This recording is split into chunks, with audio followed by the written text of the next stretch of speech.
And now it's Piotr's turn that will tell us about Kotlin Multiplatform Mobile. The screen is yours, Piotr. Sure. Thank you very much. Just give me a second. Okay, so I will wait just for a confirmation on the chat that you see my presentation first slide. Yep. Yes, that's great. Okay, welcome everyone. I'm very glad that I'm here with you today. Unfortunately, not offline, that we all probably wish for, but yeah, it's great that we can be here and share some knowledge. So I'm Piotr Prus, and I'm working at Early. I'm a tech mobile lead at Early that is based in Krakow. I'm working remotely even before pandemic, and I would like to tell you today about Kotlin Multiplatform Mobile, which is KMM for short, and I will probably use this short term during my presentation. So there are a couple of questions that I would like to answer during this presentation. I will try to answer, and feel free to add more if you would like to learn more about that. So what is the difference between KMM and other multi-platform solutions? Is this a good solution for your business, and why we decide this is a good solution for us? How does iOS read the shared module, and how much code can we actually share in KMM? What are the more important libraries and what are those doing? And is KMM production ready? And pros and cons of KMM. So here's the graph, the bar chart that shows you cross-platform framework popularity. As you can see, the most popular is Flutter right now. Good job, Flutter. Then is React Native and Cordova, and those two are giving a little bit every year to Flutter community, which is great. If you have any trouble finding KMM on this bar chart, I can show you. It's right here. It's 2%. It's 2% for now, because I think the Kotlin multi-platform is future, but it solves a bit different problem than Flutter and other multi-platform solutions. But what are the main benefits of KMM? So it's open source, as most of those multi-platform libraries or frameworks. It's optional. This is my favorite benefit. You can use KMM just on one screen. Just use one function of KMM, or maybe one enum, or one value, whatever. It's optional. You do not need to use it as a Flutter, as full library. You do not need to go with all the functions, and you don't need to take everything that KMM is giving you. You can just use one function. It uses Kotlin, which is, in my opinion, a huge benefit. Kotlin is modern language, and it is, in my opinion, very not in my opinion, it's very popular language and easy to understand, and have a very light learning curve. It's natively integrated. We do not have any slowdowns when we're using Kotlin multi-platform on iOS, for example. It promotes clean code. With KMM, we have this separation of business logic and presentation logic. I will show you later.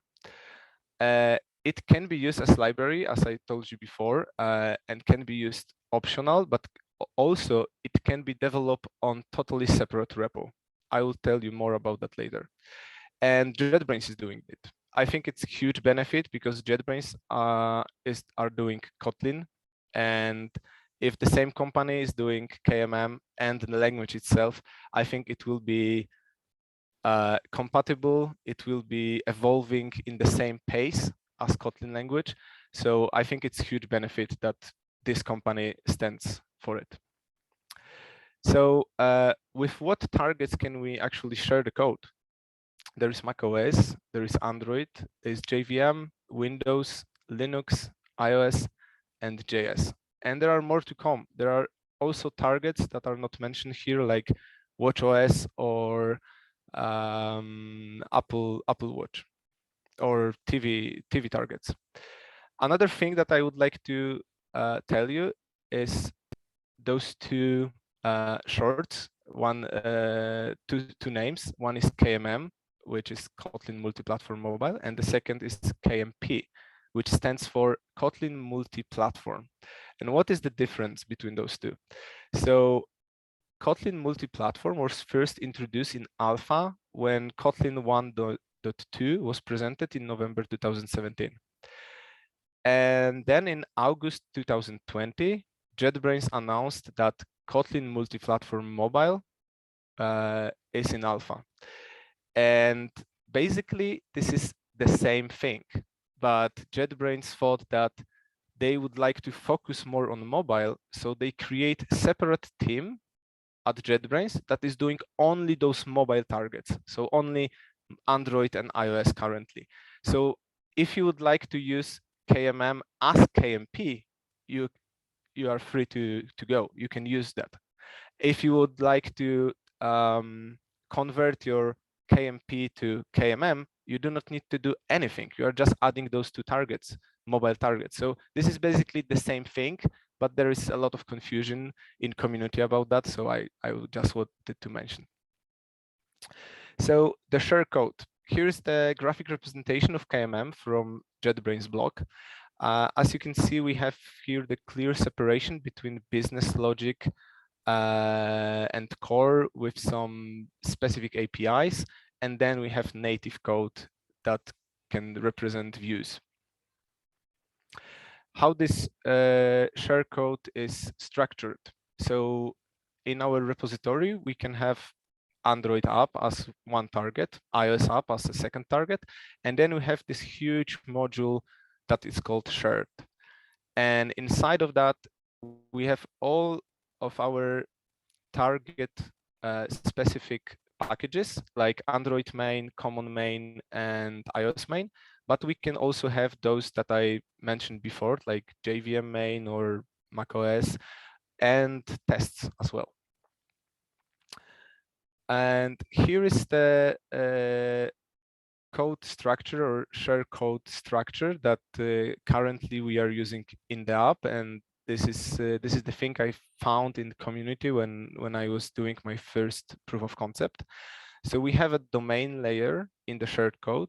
We have a data sources for persistence and networking. Then we have some interactors like use cases, streams, and so on. And then in our iOS and Android app, we have this presentation layer and views itself. For views, we are using currently Jetpack Compose for Android and Swift UI for iOS, so both declarative UIs. So why we choose KMM at early? We are a small team. At this moment, there is just one Android developer and one iOS developer. And we didn't want to do double work. There is a lot of things that we are doing in API, like wrappers. We have the same persistent logic and so on. So there is something that we can have just in one code base.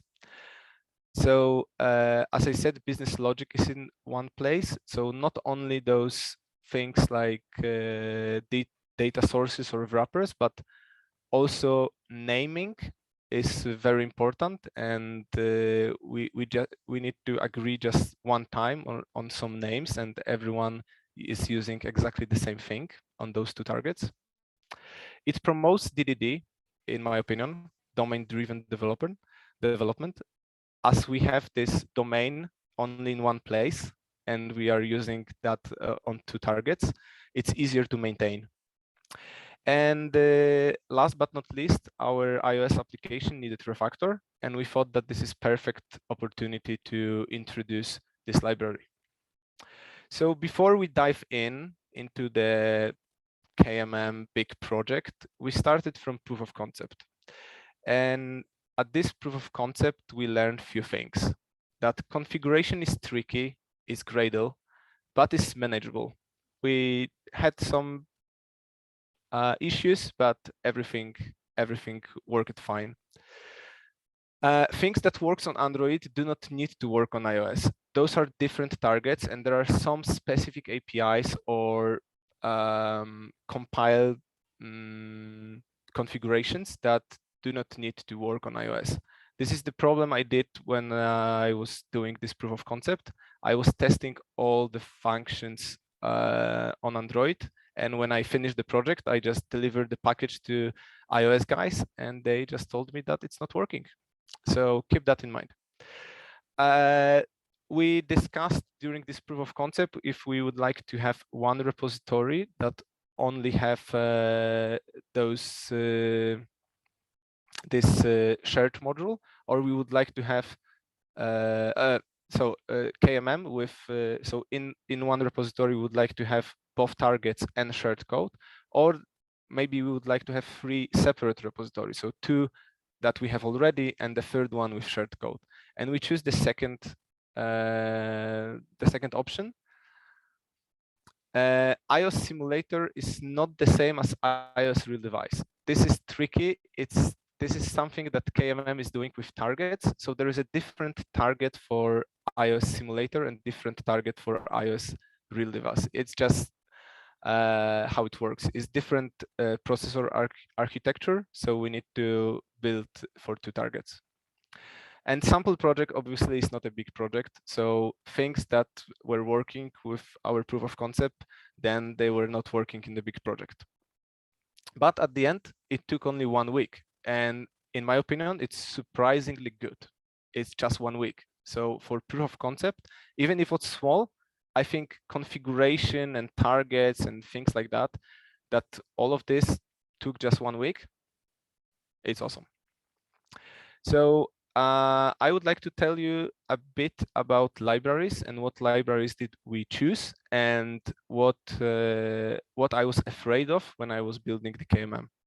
So KMM is quite young, but since KMP is almost the same, we have 133 libraries available right now. A lot of them are from JetBrains, the Kotlin libraries, but also community is doing a lot. So this is few main that we are using in the project, and there is a KTOR for networking. There is SQLDelight for SQL database. There is multi-platform setting that is using shared preferences and user defaults in iOS, if I remember correctly. There is Kotlin X serialization that Andrei already mentioned, and Kotlin X data time, which is awesome because Yoda datetime is not working on KMM. We need Kotlin code to work, so it's great that there is a library from JetBrains that already covered that. So briefly about KTOR, it's open source, it's lightweight, it's powered by coroutines, and it's built by JetBrains. I will not go into details of every points, but I think it's important just to show you how easy it is to set up the client and make the request. So I will compare that to OK, HTTP, and Retrofit, as most of Android developers are using that.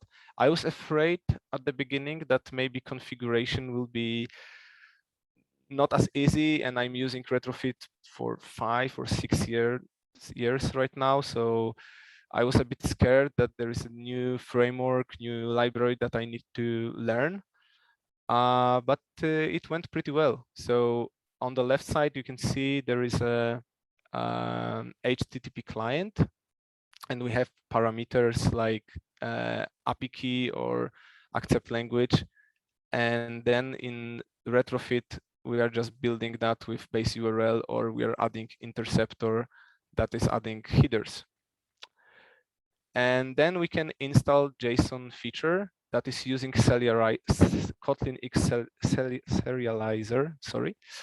So this is JSON serializer from Kotlin X library. And this is the same in Retrofit, adding converter factory JSON converter. and then we can install logging, which is the same as retrofit at interceptor HTTP logging interceptor. Of course, in this logging, we can give different levels and so on. But how can we add this HTTP client engine and logger to this HTTP client? So those are target-specific APIs. And for Android, we need to use this very simple function called android.create. And for iOS, it's almost the same, iOS.create. Logger, just simple object. And for iOS, it's logger, but that default. But how we can assure that our library will use those actual values for proper targets. So KMM have those awesome actual and expected keyword that are pretty self-explanatory. In the common module, we are using keyword expect. So we are expecting some values. So function, class, values, interfaces, whatever. And then on iOS or Android or any other target, we are using actual value. And this, when we are using this expect keyword, and we will not add actual values in our targets, then we have compilation error. So we need to add all those actual in all the targets that we are supporting. And this is how it looks. So in common, we have expect val HTTP engine, and then in Android main, we have actual val, and in iOS main, we have also actual val. And how this looks in shared build.gradle. In this build.gradle, we can, so this is the common or shared build.gradle in the common module. We have all the targets here and all the dependencies, and we are using dependencies only for those targets that need them. So we can use different dependencies for Android test and different dependencies for iOS main, for example. So in case of KTOR, there is KTOR iOS dependency that allow us to create the HTTP engine for iOS, and there is also KTOR for Android that allows us to create actual HTTP engine for Android. Shortly about persistence with SQLDelight, that I had exactly the same story as retrofit.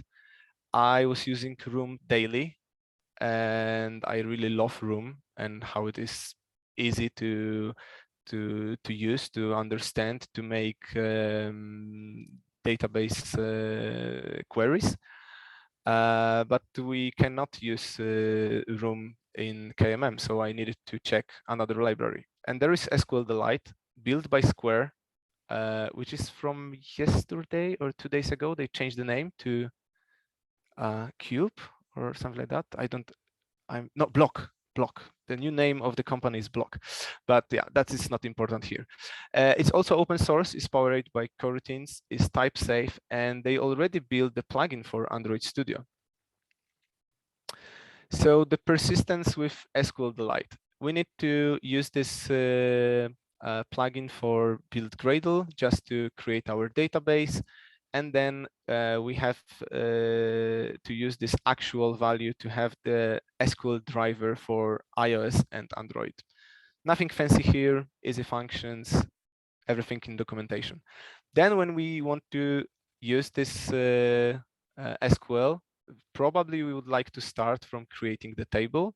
So we are just creating the table with simple SQL. And there is and then the magic start. We have those functions like select all that we are just using SQL query, and the select all will be the name of the actual function in Kotlin. And look at this select pet. We have select from favorite, sorry, not favorite, it should be pet, my mistake, where name is equal to question mark and the breed is question mark. And check what those question mark will turn into. So those question mark, as everything is type safe, are turning into specific parameters of type string. As we when we create the table, we put that the name and root will be string, and this already works in the function, and we can call strings on those two. And SQLDelight works pretty well with coroutines, the same as room. So we can call as flow and map to one or map to list as we would like. And dependency injection in KMM. There are two libraries that are supported right now, but I know that others are trying only also in KMM. I choose Coin since I was using that a few times in other projects. Coin is a dependency injection library built purely in Kotlin, so it's perfect for KMM. If you are familiar with it, doing that in KMM is easy peasy. Is exactly the same as in Android projects. So we are just starting Coin, then making some modules to use, and that's it. For iOS, it's almost it's not maybe as easy as it is for Android, but the only thing that we need to remember is to make initialization somewhere. And for iOS, it's not so obvious where we should initialize that. I choose here the struct, which is something, this is main struct, this is something like Android application class, but we can also initialize that in scene delegate or app delegate. It depends on iOS version that we are using. So if we would like to initialize the Coin Android, as I already said, is in application on create, we can initialize Coin and have this Android specific module that will be used in the Android application. So this is not the part of the shared code. And now a little bit about our project infrastructure, how we deal with this shared module, and how we name the classes and what keywords we used to share the code with iOS and Android target. So there is a module with APIs, repository, data sources, and things like that. And there is a lot. There is a lot of classes that are connected to network or persistence that really those two targets, the presentation layer, do not need to know anything about them. So we choose internal keyword here. So the next modules, the build, the already compiled library is not showing those classes to the targets. And then we have stream and use cases that are part of domain, and those are have the same returning sealed class outcome that can be either success or failure. So this is a wrapper for all the results. It's easier for iOS to do not have throwable or exception that can be thrown from the function. In this case, we have this failure wrapper that iOS unwrap. And then we have some contracts and model that presentation module is aware. So we have interfaces for all the repositories and data classes without this internal keyword, and those are after we are making some mapping or wrapping of those from network and persistence. So how the app actually talk with KMM? On Android, we can build simple library, and KMM is supporting that. In the official docs on Kotlin blog, we can find how to publish the library. And for iOS, it's not officially supported, but as I said, community is doing very good work, and we already have a plugin for that, which is called Multiplatform Swift package, and we can build Swift package and then share it in separate repo. So when we are using this plugin, we just need to call in our command line function. Sorry, we are just calling create Swift package. If you would like to publish the KMM Swift package, it's a bit more tricky, and since I spent a few days figure out during that, I will not share this here to do not extend the meeting, but there is an article about that I wrote on Medium, how to do that. Xcode actually can read the Swift package from separate repository, which is a very convenient way to do that. A little bit about coroutines in iOS. Since iOS cannot read coroutines, obviously, we need to make some hacks to be able to use concurrent code in iOS. So first of all, we need this dependency, coroutines core native empty, and this introduce very important function, which is freeze. And freeze is very useful for concurrent code for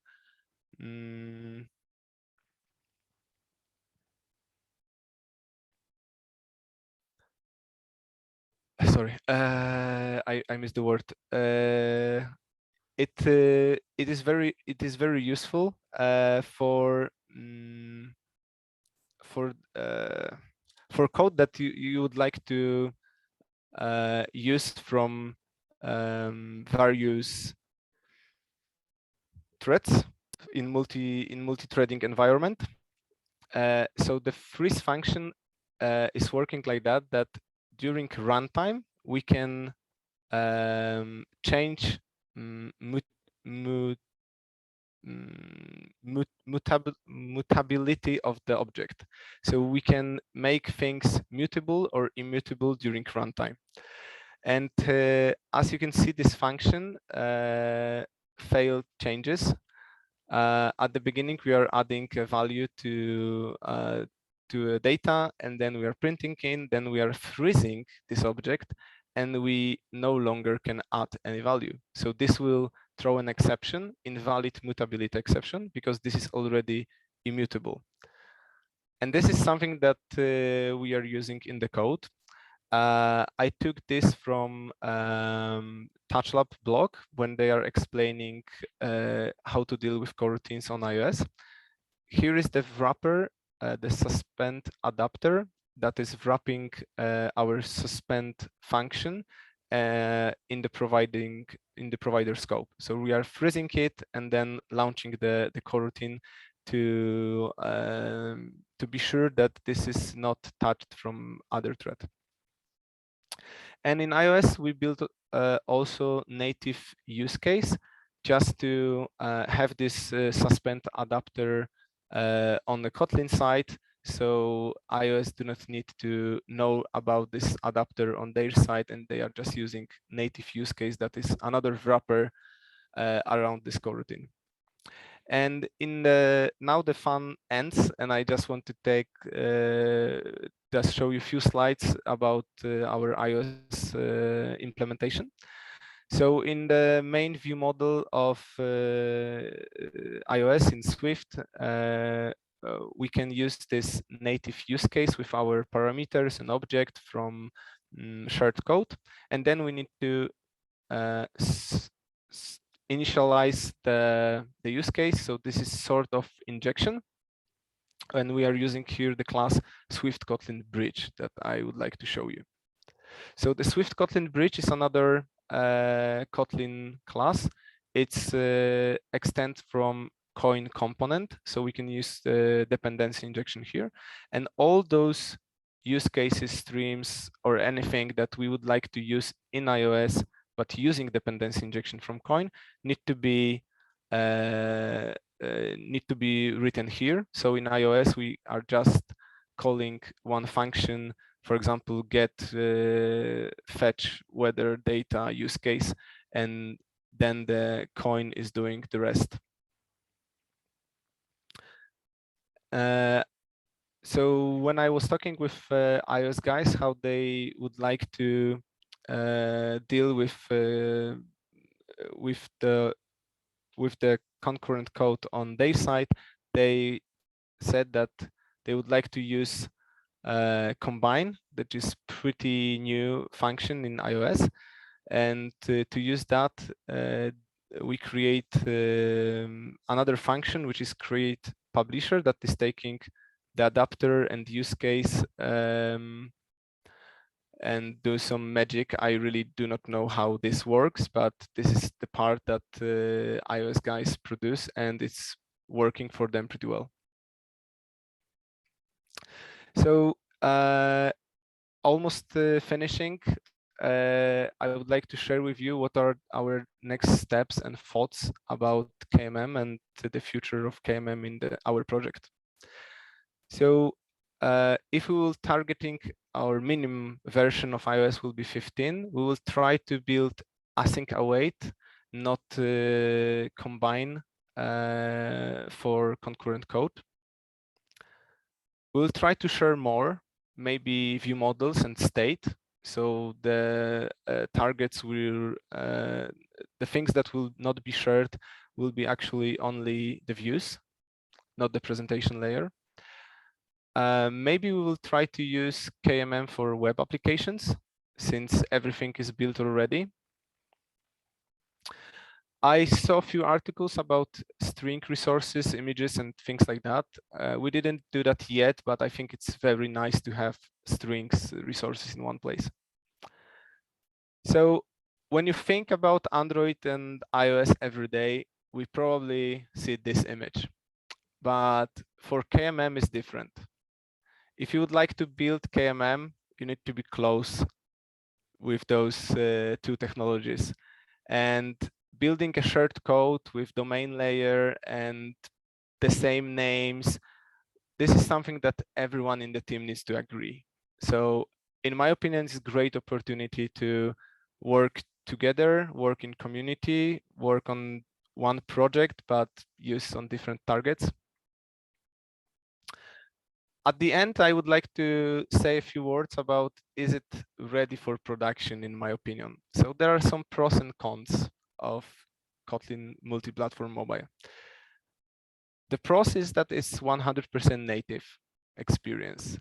Android developers know Kotlin and Gradle, so this is not something that you need to learn from scratch like Dart in case of Flutter. It's optional, which is, in my opinion, the biggest pros. You can really build one function in KMM and just implement, and a lot of companies are sharing their stories on Kotlin blog that they already did that. Companies like Netflix, Philips, and so on. The only con that I found is that the libraries is still in alpha. And there is one thing that I couldn't decide, which is plus or minus, that UI is written separately.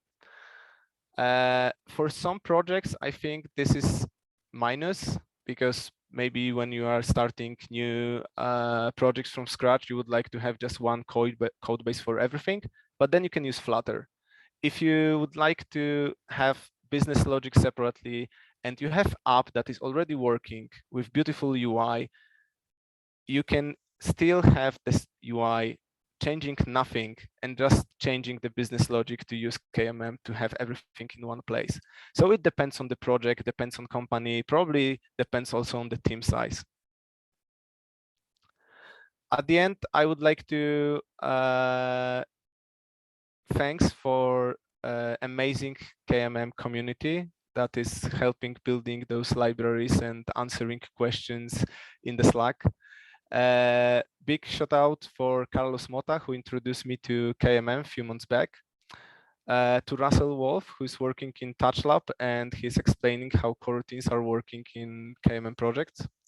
And for John O'Reilly, who helped me with Swift package manager and sharing the KMM for iOS. Thanks for listening.